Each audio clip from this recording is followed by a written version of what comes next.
GCC TV channel వీక్షకులందరికీ నా శుభాభివందనాలు. నేను మీ వెంకట నగేష్. ఈవేళ మనం ఎంతో వేడివేడిగా హల్చల్ సృష్టిస్తున్న ఐ బొమ్మ అనే టాపిక్ని మనం ఎంచుకోవడం జరిగింది. ఈవేళ ఒక చిన్న యూట్యూబర్లు చిన్న వీడియోలు తీసుకునే యువత, దేశ భవితాన్ని పిలిపించుకునే యువత టెక్నాలజీని సొంతం చేసుకుని టెక్నికల్ ఆస్పెక్ట్స్లోకి దూసుకుంటూ తనదైన శైలిలో తనకేమి కావాలో, తను ఏ రకంగా మలుచుకోవాలో అనే ఆలోచనలతో సంపాదనే ధ్యేయంగా ఎట్లాగైనా సంపాదించుకోవాలనే ఆలోచనలతో వెర్రితల్ల వేస్తున్న నాగరికతలో కొంతమంది యువత, అందరూ కాదు, ఎవరిని ఉద్దేశించి విమర్శించడం కాదు ఇది, మీరు తీసుకునే నిర్ణయాలు ఒక్కొక్కప్పుడు అవి పెను ప్రమాదాలు సృష్టించడానికి మూల కారణం అవుతాయని చెప్పడానికి ఇది ఒక మచ్చు తునక.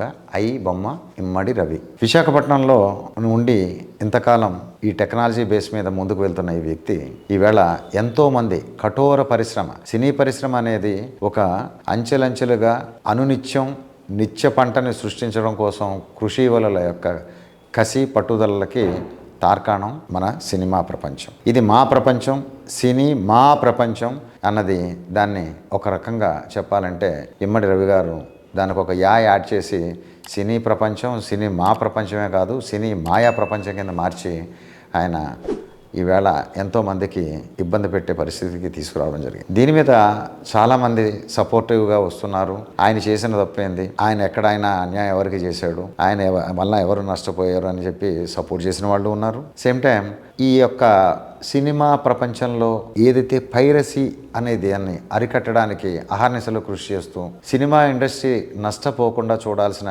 పెద్దలందరూ, నిర్మాతలు కావచ్చు, దర్శకులు కావచ్చు, ఏ ఇతర పొజిషన్లో ఉన్న వాళ్ళైనా కావచ్చు, ఆఖరికి వాళ్ళ వలన కాకపోతే వాళ్ళు న్యాయాన్ని, చట్టాన్ని ఆశ్రయించి దాన్ని కంట్రోల్లో పెట్టడం కోసం శతవిధాల కృషి చేస్తున్నారు. వారి కృషికి కూడా మనం అభినందనాలు అని చెప్పాలి.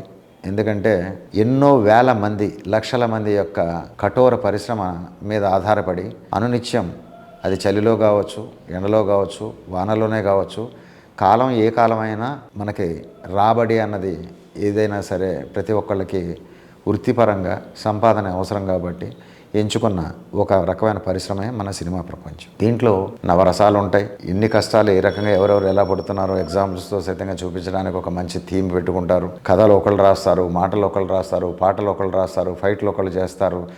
ఎవరి బాధ్యతని వాళ్ళకి విడివిడిగా ఉన్నా కూడా ఉమ్మడిగా కలిసి దాన్ని ఒక చలనచిత్రం కింద రూపొందించి చలించే విధంగా, హృదయాలు చలించే విధంగా ముందుకు తీసుకొస్తున్న ఈ పరిశ్రమ యొక్క కఠోర దీక్ష, ఈ శిక్షణ అన్నది ఏదైతే సెపరేట్గా ఈవేళ ఎన్నో విభాగాలలో నటీనటులకి తయారు చేయడానికి ఒక పరిశ్రమ, అలాగనే టెక్నీషియన్స్కి ఒక పరిశ్రమ, ఫైట్ మాస్టర్స్, డాన్స్ మాస్టర్స్ అంటూ ఒక పరిశ్రమ, ఒక చిన్న పేరు సినిమా అనే 3 అక్షరాల్లో కొన్ని లక్షల కోట్ల మందికి జీతాల్ని ఇచ్చి బ్రతికిస్తూ ముందు తీసుకెళ్తున్న తరుణంలో ఒక చిన్న పైరసీ అనే ఒక 3 అక్షరాల పదాన్ని ఆయన వాడుకుని ఎంతోమందికి పైన కింద రసాలన్నీ పైకొచ్చే విధంగా నవరసాలు పండించరా నాయన అంటే ఈ పైరసీ అన్నది పట్టుకుని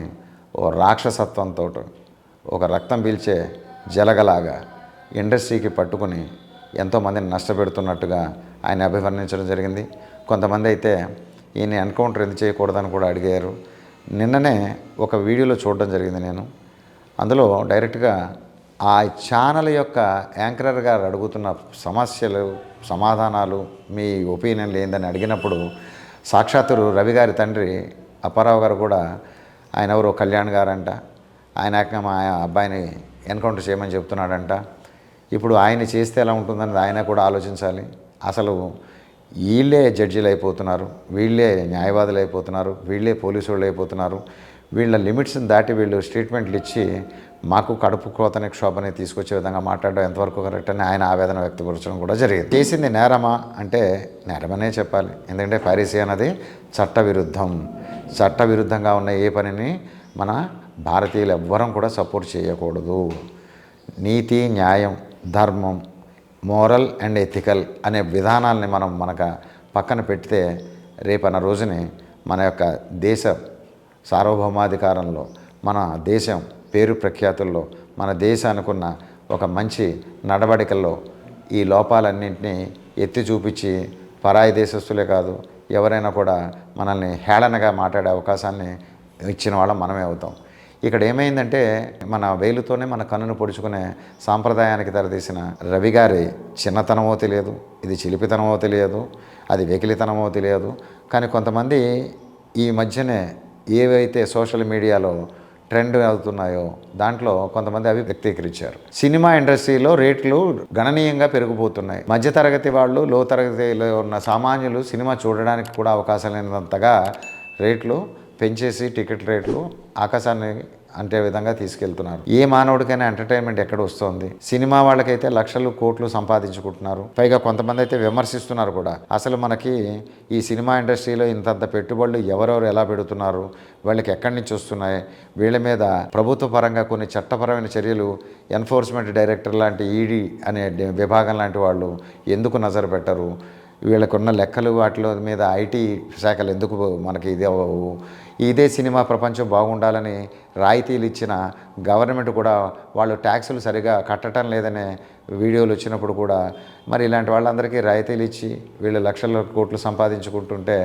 ఆయన చేసింది మాత్రం తప్పేంటని మాట్లాడుతున్న వాళ్ళు ఉన్నారు. ఇక్కడ ఒకటే విషయం మేము చెప్పదలుచుకున్నాం. జీజీసీ ఛానల్ ప్రేక్షకులందరికీ కూడా ఎంతో విజ్ఞతగా ఇందులో మంచి చెడు అనే రెండు అంశాలని మనం విడివిడిగానే చూడాలి. తప్పు తనవాడు చేసిన తమ్ముడైనా కూడా తప్పు తప్పే, మనవాడే అవ్వచ్చు, మనందరిలోనూ ఒకడే అవ్వచ్చు. కానీ తోవ అన్నది వెళ్ళేది తోవ కరెక్ట్గా లేకపోతే తిప్పలు తప్పవరా తమ్ముడు అని చెప్పడంలో ఎటువంటి సందేహం లేదు. మనకి ఎక్కడికో వెళ్ళి ఉన్న ఊరు కన్నతల్లిని వదిలేసి ఎక్కడో వేరే ఖండాంతర దేశాంతర దానిలో అక్కడ కూర్చుని లక్షల కోట్లు సంపాదించుకుంటూ నన్ను ఇక్కడికి వచ్చి ఎవరు ఏమి చేయలేరనే ఒక ధీమాతత్వాలతో ఉండడం కూడా ఇవాళ చాలామంది చేస్తున్న తప్పిదాల్లో మొదటి తప్పిదం అదే. దీంట్లో కార్పొరేట్ దిగ్గజాలు ఉండొచ్చు, ఒక సామాన్యుడు ఉండొచ్చు, ఒక కార్మికుడు కావచ్చు, ఒక కర్షకుడు కావచ్చు. చిన్న చిన్న వాళ్ళు చేస్తే తప్పుల్ని తప్పులా పట్టుకుని తూర్పారబడతారు. అదే పెద్దవాళ్ళు చేస్తే తప్పు లేదన్నట్టుగా వదిలేస్తున్నారన్న విమర్శలు కూడా వస్తున్నాయి. మేము మా జీజీసీ ఛానల్ నుంచి మేము చెప్పదలుచుకున్నది మా అభిప్రాయం కాదు, జనులందరి మధ్య నుంచి తీసుకుంటున్న వివిధ సోషల్ మీడియా నెట్వర్క్లో వస్తున్న హల్చల్ చేస్తున్న ఇమ్మడి రవి గారి టాపిక్ మీద మేము స్పందించడం ఎందుకు అంటే, ఈవేళ మనకి సంపాదనే ముఖ్యం, సంపదే ముఖ్యం అనుకునే పరిస్థితుల్లో తప్పుదోవన వెళ్ళే యువతకి ఎవరికైనా సరే ఫైనల్గా జరిగే ఇన్సిడెంట్లు అన్నవి ఒక సజ్జనార్ లాంటి ఒక వ్యక్తి ఎవరైతే ఉన్నారో ఆయన ఎన్ని విభాగాల్లోకి మారినా ఓ కంకణం కట్టుకున్న ఒక మంచి వ్యక్తిత్వ విలువలకి ప్రయారిటీ ఇచ్చే వ్యక్తిగా యూనిఫామ్ ఒంటి మీద ఉంటే తనాపరా భేదం కూడా చూడకుండా మంచి చెడ్డలు ఆలోచించి చెడుని చీల్చి చెండాడే ఒక మంచి సిన్సియర్ పోలీస్ ఆఫీసర్గా ఆయనకు ఒక మంచి కెరీరు, క్యారెక్టర్ అన్నీ ఉన్నాయి. అట్లాంటి వ్యక్తి చేతుల్లో ఆయన పడిన తర్వాత ఇలాంటి చెడు చేసే వాళ్ళందరికీ మనం మన జీజీసీ ఛానల్ నుంచి కూడా ఒక చిన్నపాటి హెచ్చరిక అనండి, సూచన అనుకోండి, ఒక సలహా అనుకోండి. తప్పుడు పనులు చేసి ఇక్కట్ల పాలు కావద్దు. రుజుమార్గంలో వెళ్ళి ఋషుల్లాగా మనం పేరు మంచిగా తెచ్చుకోవచ్చు. కష్టపడిన దానికి వచ్చిన ఫలితమే మనకి ఎప్పుడైనా దక్కుతుంది. రాజమార్గం అనేది దొడ్డిదోవ అనేవి రెండు తోవలు ఉంటాయి. ఎదగడానికి ఎప్పుడైనా రాజమార్గాన్ని ఎంచుకోండి. దొడ్డి తోవల్లో వెళితే ఎక్కడో చోట మనకి నడ్డి విరిగే పరిస్థితి ఉంటుందని అందరికీ తెలియజెప్పడం అనేది ఒక భావన అయితే, ఇక్కడ లా అన్నదేంది, లాయర్లు అన్న వాళ్ళు కూడా కొంతమంది విమర్శించడం జరిగింది. ఎలా పడితే అలా అరెస్ట్ చేస్తారా, ఆయన మన దేశస్థుడు కాదు కదా, ఆయన ఎక్కడో ఉన్నాడు కదా, ఆ జరిగిన క్రైమ్ ఇక్కడ కాదు కదా, ఇట్లా కూడా వాళ్ళు కూడా వాళ్ళ ఒపీనియన్లు చెప్తున్నారు. తప్పు ఎక్కడ జరిగింది, తప్పు ఎవరి వల్ల జరిగింది అన్నది మనం తీసుకుంటే తప్పే కదా. తప్పు ఎలా జరిగితేంది, ఇక్కడ జరిగితేంది, చెయ్యకూడని పని అది తప్పు అన్నప్పుడు తప్పే అన్నప్పుడు మీరు మళ్ళీ దాంట్లో ఆయన ఇక్కడ వాడు కాదు కదా అంటే ఆయన ఇండియన్ సిటిజన్ కాదా, ఆయన విశాఖపట్నం వాసి కాదా, వాళ్ళ తల్లిదండ్రులు ఇక్కడ లేరా? ఇవాళ మన పిల్లలే ఉన్నారు. పైన చదువులు చదువుకున్న తర్వాత ఏదో అబ్రాడ్లో ఉద్యోగం అంటే మా వాడు యూఎస్లో ఉన్నాడని చెప్పుకోవడం కోసం ఘనంగా చెప్పుకోవడం కోసం మనమే మన పిల్లల్ని ఇతర దేశాలకు పంపించేస్తున్నాం. సంపాదన పరంగా అయితేనేమి, గొప్పగా చెప్పుకోవడానికి అయితేనేమి మన పిల్లలు కూడా ఎక్కడో ఉంటున్నారు. కానీ అక్కడ వాళ్ళు వెళ్ళి ఉన్న చోట వ్యక్తిగత విలువల్ని, మన కుటుంబ విలువల్ని, మన యొక్క సంఘ విలువల్ని, అట్లాగే మన రాష్ట్ర విలువల్లో, దేశ విలువల్లో మనకంటూ కొన్ని విలువలు ఉన్నాయి. ఆ విలువ గౌరవాలు తగ్గేటట్టు చూస్తే ఎట్లా? ఎందుకైనా ఎప్పుడో రాసుకున్న మన మంచి పాటలు ఉన్నాయి. దేశభక్తి మీద రాసిన గేయమే ఉంది. ఏ దేశమేగినా ఎందుకు ఆలిడినా పొగడరా నీ తల్లి భూమి భారతిని నిలపరా నీ జాతి నిండు గౌరవం అని చెప్పి ఒక మంచి గేయం రాసినది మన దగ్గరే. అంతేకాదు ఇక్కడ మనం ఎక్కడైనా వెళ్ళినప్పుడు మన ఐడెంటిటీ కోసం ఒక మంచి పని చేసిన వాడికి పేరు వస్తుంది, చెడ్డ పని చేసిన వాడికి కూడా అదే పేరు ఉంటుంది. దానికి ఇన్సిడెంట్ అనేది మన భారత జాతిపిత కింద పేరొందిన మహాత్మా గాంధీ గారి హత్యోదంతం కావచ్చు. అక్కడ గాంధీ గారిని మనం తలుచుకుంటున్నాం, అక్కడ కాల్చి పాడేసిన గాడ్సే గురించి కూడా మనం తలుచుకుంటూనే ఉన్నాముగా. సో మంచి చెడు అనేది చివరి స్థాయిగా మిగిలిపోయే రెండు వస్తువులు, రెండు ఈ ఉద్దేశాన్ని దృష్టిలో పెట్టుకుని మంచిగా వెళితే చనిపోయిన తర్వాత కూడా బతికుండే అవకాశం తీసుకున్న కొంతమంది వ్యక్తులు ఉన్నారు, మహాపురుషులు ఉన్నారు, మహానుభావులు ఉన్నారు. వాళ్ళు అప్పటికే అజరామరంగా మన మంచిని బతుకుతున్నట్టే లెక్క. మనం కొంతమందిని చేసిన పనులు మర్చిపోలేం, వాళ్ళు మనకిచ్చిన విలువల్ని గౌరవాల్ని మనం వదిలేస్తే మనం వ్యక్తిత్వ వికాసం పొందిన మన చదువులు ఎంత చదువుకున్నా మనకు ఒక సంస్కారం లేని రోజుని ఆ చదువులు వ్యర్థమే కదా. సో మేమేమంటున్నామంటే జీజీసీ ఛానల్లో ప్రత్యేకంగా చెప్పేది, ఒక మనిషికి ఒక స్టైల్ ఉంటుంది, దాన్ని అనుకరించడం అన్నది ఒక హీరోయిజం కింద తీసుకుని ఇది ఒక తత్వం అని చెప్పి దానికి ఈగోయిస్టిక్గా దానికి ఒక పేరు పెట్టుకుంటే ఇజం అంటున్నారు. ఇజం అనేది మీరు ఫాలో అవుతున్నారు, కానీ నిజమేదో అన్నది గుర్తించండి. ఇజం అన్నది మనల్ని ఎన్నో రకాలుగా మార్చవచ్చు. అది మంచికి తావ తీయచ్చు, చెడు కూడా వెళ్ళిపోయే అవకాశం ఉంది. సో ఇమ్మడి రవి గారు చేసిన ఈ పని మీద వారి మీద ఆల్రెడీ ఛార్జ్ షీట్లు అవి పెట్టారు, అరెస్ట్ చేశారు, ఇంటర్వ్యూలు ఎంక్వైరీలు నడుస్తున్నాయో. ఏది జరిగినప్పటికీ ఆయన చేసిన పని వలన నష్టపోయిన మా సినిమా ఇండస్ట్రీ అన్నది, అందులో ఉన్న వాళ్ళు ఎంతోమంది చిన్న వాళ్ళందరూ టెక్నీషియన్స్ ఉంటారు, వర్క్ చేసే వర్కర్లు ఉంటారు, ఎన్నో విభాగాలలో మనుషులకి వాళ్ళకి తిరిగి మనం డబ్బులు ఇవ్వాలంటే మనం కాపీ అయిపోయిన బొమ్మ వలన మనకి ఇన్కమ్ రాకపోతే మనం పెట్టిన పెట్టుబడికి వెనక్కి రాకపోతే మన భవితవ్యం ఏందని బెంగ పెట్టుకుంటున్న సినీ పరిశ్రమ తరఫున ఎంతోమంది పెద్దలు ఇండస్ట్రీలో ఉన్న వాళ్ళందరూ కూడా ముందుకు రావడం జరిగింది. దీని మీద చర్చలు జరుగుతున్నాయి.